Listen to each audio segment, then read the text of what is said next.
Digital India Act? I mean, what is the prospect of it happening to a lot of people? So let me give you the backstory to why we are doing what we are doing. So if you understand that, then it's easier to have a slightly deeper dig into each of these pieces. The Prime Minister way back in 2019-2020, and he re-emphasizes after the COVID, believes that the digital economy piece of our GDP, which was about 4 to 6% of the GDP in the earlier years, is growing significantly, should be a minimum of 20% of the $5 trillion economy goal. So clearly, one of the targets that we have is a $1 trillion digital economy by 2026, which will amount to about 20% of the total GDP, which is a significant expansion of the digital economy, both relative to the GDP and in absolute terms.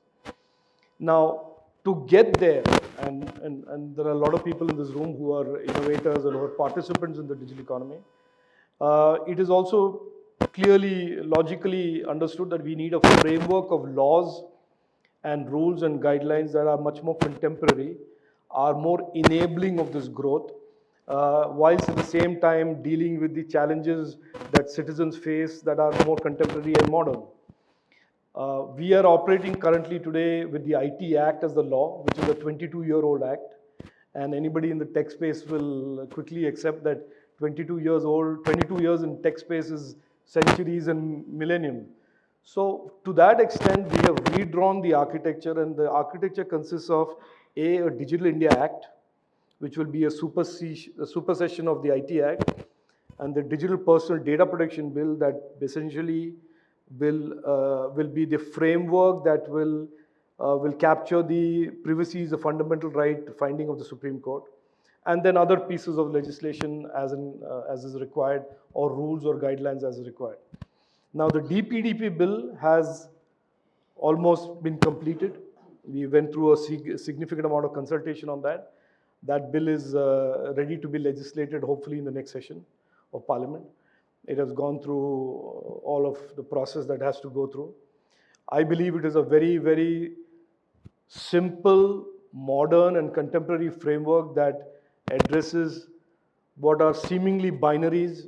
One is to continue the expansion of the innovation ecosystem and not present any increased compliance or roadblocks for it, protect the citizens' rights, and the third is to legally carve out what is permissible access to personal data for the government in the event of emergencies.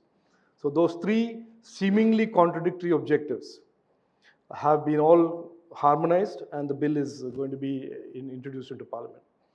The Digital India Act is an act which is really a very, very modern, forward-looking framework, knowing fully well that we are operating in an area that is going to see disruptions as almost a normal.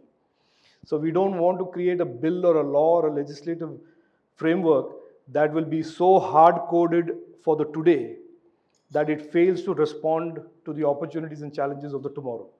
So it has been designed, and for the first time in the history of India, I think, even before the law has been drafted, we have done pre-law architectural design consultations. So therefore, we've got large groups of people, including lawyers and tech community people, into a room. We said, these are the design principles of the DIA. What are your views on it? And so that process has started. I think by the end of April or early May, you will have a first draft, and then we will start a series of consultations around the first draft.